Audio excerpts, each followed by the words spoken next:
All right, so we are approaching the end of this course, but we still have 3 lectures left. And next week we will look at dictionaries and sets. But this week we will be looking at strings. And for a lot of you guys, I think this will feel like a break because strings that we're covering this week is not as complicated as what we have covered the last couple of weeks. And a lot of it you might even recognize from when we have covered, for example, lists a few weeks ago here. But still, working with strings is something that we do fairly often, so we have to practice doing it. And that is what we will do this week. And as we have done the last couple of lectures, we will divide this lecture into 4 parts. First, I have some information. Then we will look at the quiz, followed by us taking a look at an example I have prepared. And then after that, there will be time for you guys to work on the tasks from lecture 9 on your own. But let's jump into the information. We did have a deadline for task 2, the second part of examination 1, this last Sunday here. And there were 195 submissions, and they were divided as follows. The first task that gives 1 point, the one with the chat logs, there were 77 submissions. And the task that gives 3 points, the one with the electric cars, there were 65 submissions. And the last one, the one that gives 5 points, the one where numbers needs to be sorted, there were 53 submissions. And if we compare it to task 1 that you handed in a few weeks ago, there were fewer submissions this time. Last time there were 247 submissions, and this time 195. So fewer submissions this time. I don't know how many students that translates to, as I haven't gone through the tasks and noted for each student which tasks you passed. So I only know the total amount of submissions so far. And for those of you who choose not to hand in now, or who don't get at least one of the problems approved, we will have a re-examinations a little bit later. And if you do go to the study guide, you will find the dates in there. So note that if you pass at least one of the problems, you cannot hand in during the re-examination. And when I quickly looked through the submissions yesterday, there were a few things that I noted that I wanted to bring up. And maybe first I should say that I haven't looked at the reports yet, but I will do that starting later today. And I will require that you use the template, and I will require that you follow the instructions in the template. So not more than 10 lines, and the second part should be a plan. So you shouldn't review your own code. It should be a plan for how to solve the task. And I did take a look at the statistics for when you guys handed in. And roughly 60% of all submissions was made this last weekend, so Saturday and Sunday. Yeah, so 60% of all submissions were done Saturday and Sunday. And here I just want to bring up one thing that I did mention earlier, and that is try to give yourself some some time before you plan to hand in an examination and the actual deadline, so that you have time for actually completing the examination. In case something goes wrong, it's good to have some extra time. So just a heads up, it's not just for this course, it's for all future tasks that you will hand in. So just plan ahead and make sure you have some time between when you hand in and the actual deadline, in case something should go wrong. And a little bit on the same topic, make sure that you do approach problems in a structured way. We don't nag about this to give you guys more work. What we're trying to do is to help you guys become better programmers. You don't become a better programmer by taking shortcuts and avoiding creating a plan for how to solve the tasks. So do approach tasks in a structured way.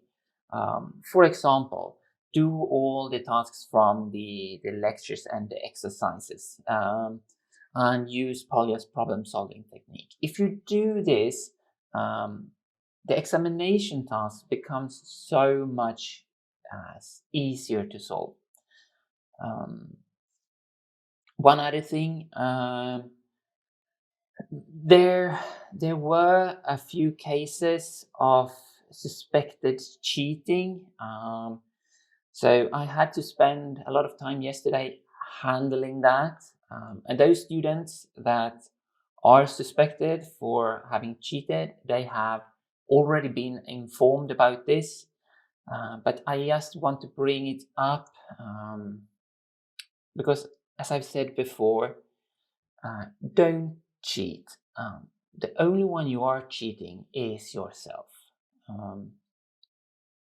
There is an automatic anti-plagiarism component to code grade, and there is a manual check. And if you are suspected of trying to mislead the teacher, you will be reported to the discipline board, and you might be suspended from your studies for a few weeks. So please don't cheat. And for this reason that I had to deal with that yesterday, I haven't had time to look into what you have done for examination 2 that is ongoing now. I haven't had time to look at that yet, but I still want to bring it up because we have examination 2, the second part is ongoing now. So don't forget to hand in there and give feedback to 2 of your friends. The deadline is on Sunday, and even if I didn't have time to dive in and look in more detail, I had a quick look, and what I saw so far, it looked good. I saw that a lot of you guys have uploaded, and the feedback that I saw was as last time, good. So don't forget examination 2 ongoing. And with that, let's transition to the next part where we talk about the quiz. This week there were 71 students who choose to hand in for the quiz. As we have said before, it is optional to do so, but there were 71 students who handed in, and that is roughly 52% of registered students in the course. And this is lower than it has been before, so it is on the decline. We saw that last week too, and I just want to say that don't lose momentum. Keep working. We only have a few weeks left, so keep at it. Don't lose hope. Just a little bit left until we finish this course. For the quiz, it took roughly 8 minutes for those who did it to solve it. And if we look at the average number of correct answers, that was 87%. So for those who did it, you did really well on the quiz. 87% correct answers on average. I had wished that more of you guys did the quiz, but for those who did it, you did really good. I also thought that I would look at another thing this week, because we are getting close to the end of the course. So I thought it would be fun to see how many of you guys who have managed to get the 30 quiz points required to get the extra 2 points for examination 1. And so far, there are 42 of you who have managed to collect those 30 quiz points that will give you the extra 2 points for examination 1. So a big congratulations to you guys. And I also had a look and saw that there are 24 students who still have a chance to get those extra 2 points for examination 1, because we do have 1 quiz left. So those 24 students, you still have a chance to score those 30 quiz points required. And when I looked at the outcome of the quiz, as I said, it was really good, 87% on average correct answers. And there was no big thing that I found that I need to bring up. Only one thing that I can mention, it's not something that we need to talk about, but I just want to mention it, and that is indexing. Remember that indexing starts at 0. So it doesn't start at 1, it starts at 0. Yes, if you remember that, that is the one thing that caused a little bit of problems, but it's not something that we need to look at an example for or something. It's just remember that indexing starts at 0. All right. Enough talk about the information and about the quiz for today. I think what we will do now is that we will start to look at an example instead. So just give me a second here and I will prepare Visual Studio Code. Just 1 second. And let's see if I also can share it with you guys. Let's see. There we go. Now you guys should be able to see Visual Studio Code. And the example that we will be working with today is, of course, about strings. And it will be working with something like this. So we will be working with an address, a web address. And I know that the things that we can do, that we will do today, we can do them in other ways. But as we are working with strings and string slicing, that is the approach that we will use for looking at our web address today. And just one thing we can start with is to say that, all right, this part that is www, that is the service. And example, that is what we call a domain. And the com part is the top level domain. Yes, so that we have the terminology down. So the service is the first part, the domain is the middle part, and the top level domain is the last part here. And what I will try to do here is to use some of the things that you have read about for today to pick out the different parts. So we will pick out www, we will pick out example, and we will pick out com from this one string here. And remember, if you have any questions, just write them in the chat and Patrick will answer them. But the first thing that we will do is to try to find the service provided.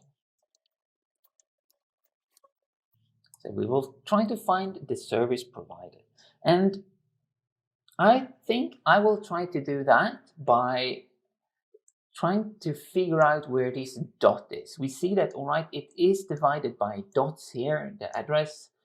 So I will try to find this dot and then take a slice here in the beginning of the string to find the service. And as I said before, we could do this in other ways. For example, we could use a split to split on the dots. But that is not what we are trying to do today. Today we are trying to work with the string and see if we can use string slicing, for example, or some of the functions that you have read about. So I will try to find this dot here. And that's the first thing. If I can spell anything correct today. So I will call my variable end service and I will take address.find and I will try to find the dot here. And find finds the index of the first occurrence of the dot, and we saw that that is here. So all right, I have found the index of this dot. Maybe I can use that to actually find the service. So the service will be address, and I will do a slice here. Start from the beginning, and where should I end? I should end the slice on end service, the one that we found here, which is the dot. So take the first bit here out of the string, and then try to print it to see if we manage to do it correctly. So let's try to play it and see what happens. We see that we managed to do it.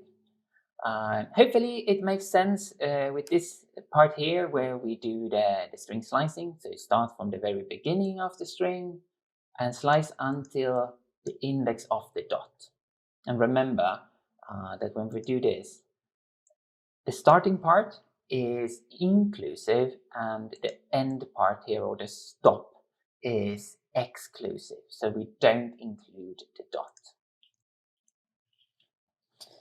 All right, and you might guess that the next thing that I will try to do is to find the domain. So let's just write it here so we know what we are trying to do.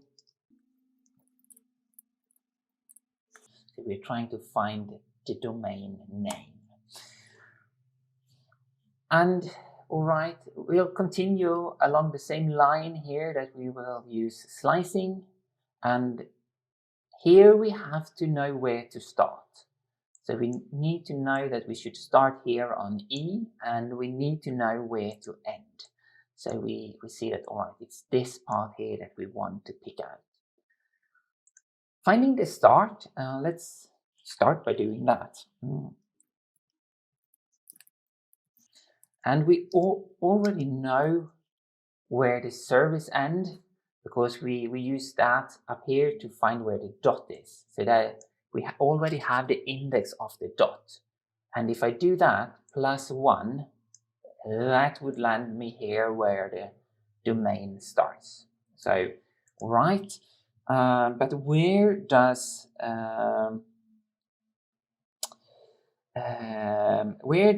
it end? So let's see if we can find the end of the domain. And I think I will use a similar approach as we used up here when we try to find the dot. So I will still use the find function here. And I am trying to find a dot, but I will give it an index where to start looking for the dot. So if I say here that start looking for this dot on start domain. So if we start looking here, it will find the next index where there is a dot. which happens to be in the end of domain. So, all right, look for a dot, but don't start from the beginning here, because then we would find this dot. Instead, start here, and then we would find this dot.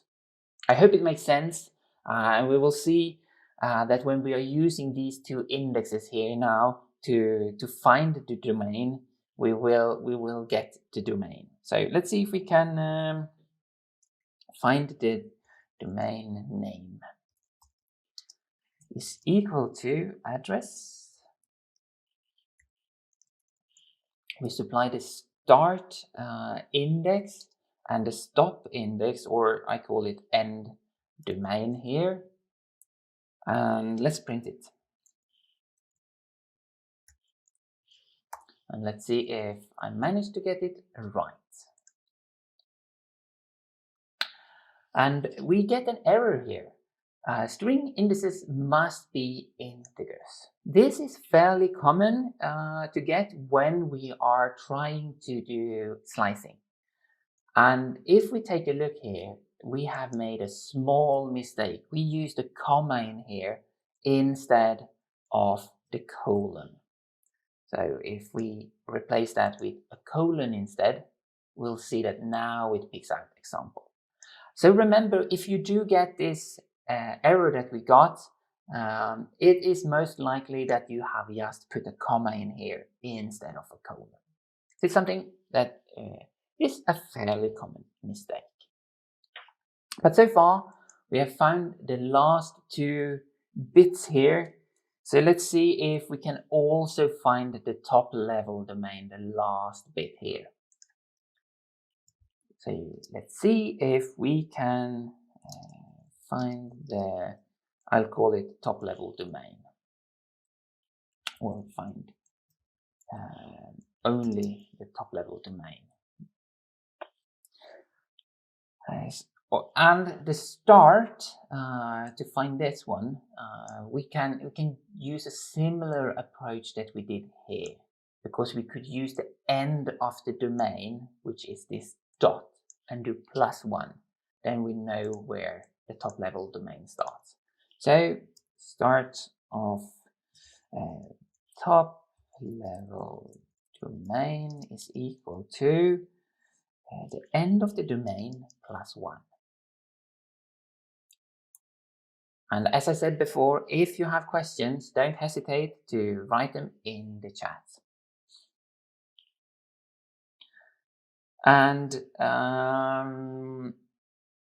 now what we can do is, we don't need the end as we needed here of the top level domain, because it's the end of the string. So what we can do here is that we can say that, all right, give me the top level domain. That should be equal to the address. And we're going to slice from start of top level domain, and we don't need to specify an end or a stop, because we just want the rest of the string. And then if I print it, we print the top level domain. And let's see if we get the correct answer to start with. Yes, we do. And so we have managed to pick out these three different parts using string slicing, and we used find to find different parts in here, the index of the dots. Something we can see here is that I didn't write any stop here, as I wanted the rest of the string. So if we give a start but not a stop, it will just take the rest of the string from that start. We can do a similar thing up here. If we want to go from the start, we don't have to specify 0. We could leave the 0 out and just say colon and where we want to stop. But I'll leave it in this case, so we can see the difference, that we can specify it and we can leave it out. There is two more things I want to cover here, and I think what we will do here first is that we will just make a divider. Because the next thing I want to show is that we could pick out the domain name in a slightly different way. So an alternative to doing what we did here is the next thing that I will show here. And I'll call it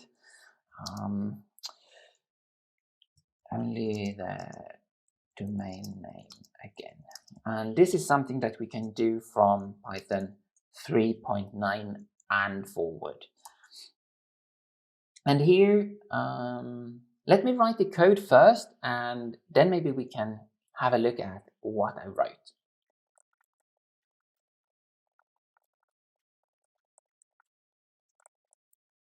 And we can see that we get the same result as we did get up here. Or, sorry, when I said it before, I pointed to this one where we got the top level domain. But what we did here was actually this one. We are getting the domain name again, not the top level domain, which was the last thing we did before, this one here. So it's the domain that we are getting in a slightly different way. And we can see that we did get the same thing, but from Python 3.9, we can use these remove prefix and remove suffix functions. And as we know that the address looks like this, it starts with www dot and it ends with .com. We can say that, all right, take the address, remove the prefix www dot, save that into a variable. Then from that variable, also remove the suffix .com. And then we have a variable which only contains the middle part example. And that is what we're printing down here. So this one is a variant of this one. I just wanted to show it because it's kind of neat if we want to remove something from the beginning of a string or the end of a string, and we know for sure what it is. And the last thing in this example I was planning to show is we've made it a little bit easy on ourselves by having www.example.com because we could have subdomains here. And how should we solve that then? So let's have a look at that, and let's make it a little bit harder on ourselves to solve this problem. And to make it even harder, we are going to say that we don't know what service it is, and we don't know the top level domain. So we don't know that it starts with www and that it ends with .com. So we can't use the last thing that we did here either. We have to come up with a different solution. So let me just write a text explaining what we will do. So we are trying to get the domain name that has a subdomain, but we don't know the top level domain or the service. So it could look something like this. If we take address and instead we give it ftp:/access.example.se or something. So we see the first part is not the same, the last part is not the same, and the domain has a subdomain. So we have more than one thing here in the middle. So let's see if we still can pick this thing out.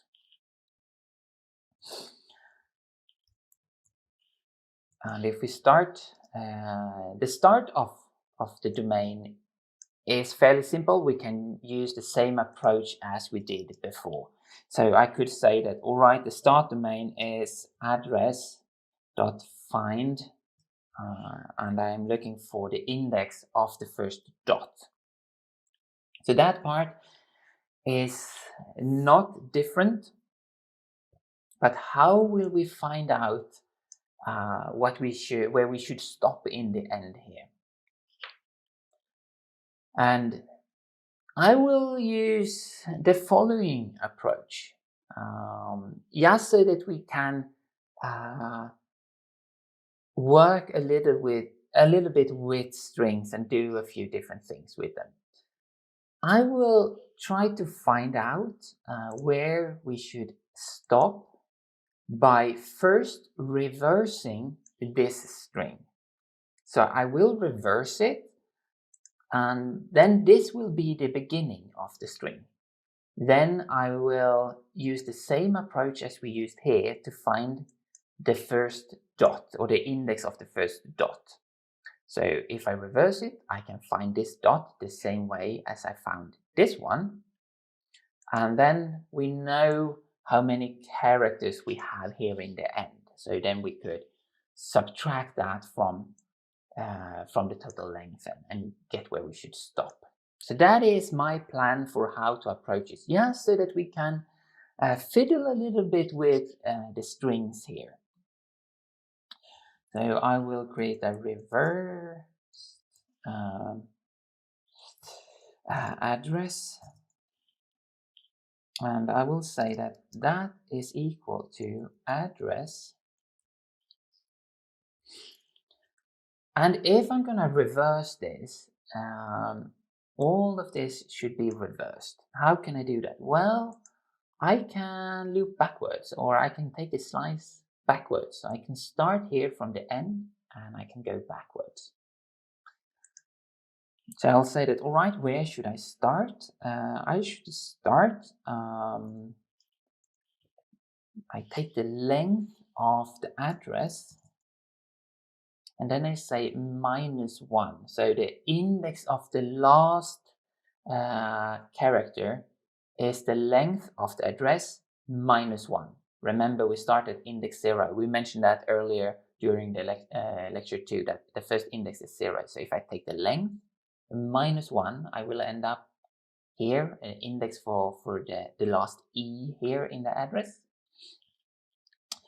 And then I say that, all right, continue for as long as there are more characters, and the step, I specify -1 to go backwards.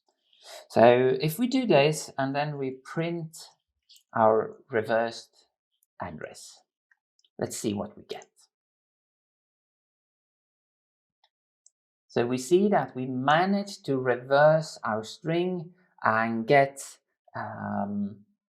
the string reversed simply. So we have this thing instead of this thing. So it is reversed.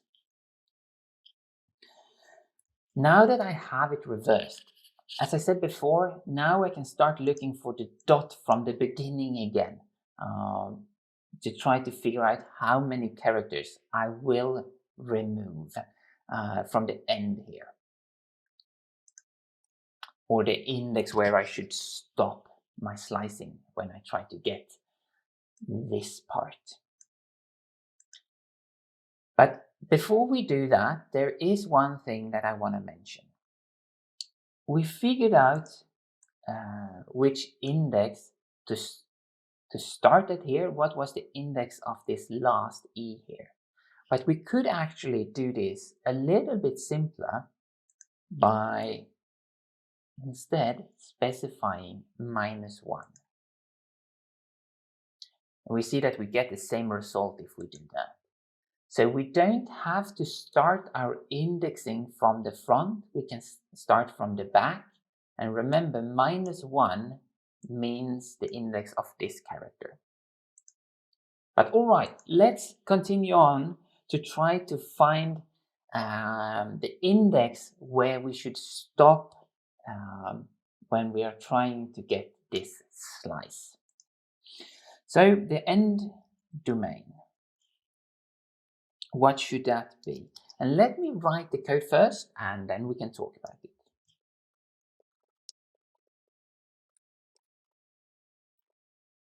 All All right, and I think I will add a parenthesis around this just to make it a little bit clearer. So how are we finding where the index of this is, where we should stop our slice? If we take a look at this last bit here first, we see that, all right, I will be using this reversed address that we had, this one that we can see in the bottom here now. So take that one, find the index of the first dot. That would be here. So index is 0, 1, 2 for that dot. And then I will add 1 because we are not interested in the dot. So I will jump one step forward to get the index here, which means that this part here will get the index of the first dot. As we said, that is index 0, 1, 2. And then I increase it by 1 to get 3. That means that I will have these 3 characters here. I calculated that there are 3 of those, that there are 3 characters there. Then I take the total length of the address, which is this part here, and then I subtract 3. So subtract 3, 1, 2, 3. Then I know where I should end. So that is how we calculate where we should end that slice. So let's see if we can actually find that domain name with the subdomain. I'll reuse the domain name that we had a variable for, and I will do address. We start at the start domain, and remember it's not comma, it's a colon when we're slicing. And we have end domain, and then maybe we should print it too. We print the domain name. Let's see what we get. And we see here, I managed to get almost the correct one. Hopefully there is someone who can spot what the problem is. Why did I get this one dot in the beginning? We saw it worked out perfectly in the end here. I removed .se. But why did I get this dot in the beginning? Let me give you the answer. It is because I forgot to do +1, just as Liz said. So I should have, let me see if I can write it in here. I should have +1 here for, scrolling around in the code, that was not intentional. When I'm trying to find the start of the domain, what I did was I found the index of the dot. But we don't want to start there. We want to start here where we have the start of the domain. So I need +1 here. Yes, as we saw in the chat. So if we try it now, we will see that we managed to pick out the domain name, even if we have a subdomain and we don't know the service and we don't know the top level domain. So what we have seen in this example is us working with strings in a few different ways. And as I started by saying that, all right, if we have an address like this, there are other ways that we can find the different parts. For example, we could split it, but we wanted to practice on picking out different parts of the string. So that is what we have seen in this example here. Do you guys have any questions for the example? And we got a good question here. If we cannot use the remove prefix suffix. And as we saw up here, it is a really, let's see, where did we have it? Here. It is a really handy way of doing it. But the reason that we cannot use it in this example down here is because we don't know the service. So we don't know what the service is. we see that in my example here, I used FTP instead of www. And the same goes for the last bit here. We don't know what the top level domain is. In this case up here, we knew that it was .com. So that is why we could use remove suffix .com. But down here, I use .se. It could be something different, like, for example, .uk, .fr, or something that we don't know. So that is why we had to figure out this one by reversing it. Or at least that is why I did do it this way, just so we could see how we could work with slices here by reversing it and finding it that way. So that is why we couldn't use this approach for this example.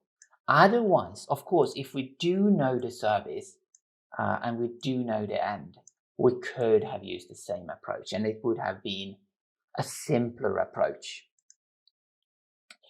All right.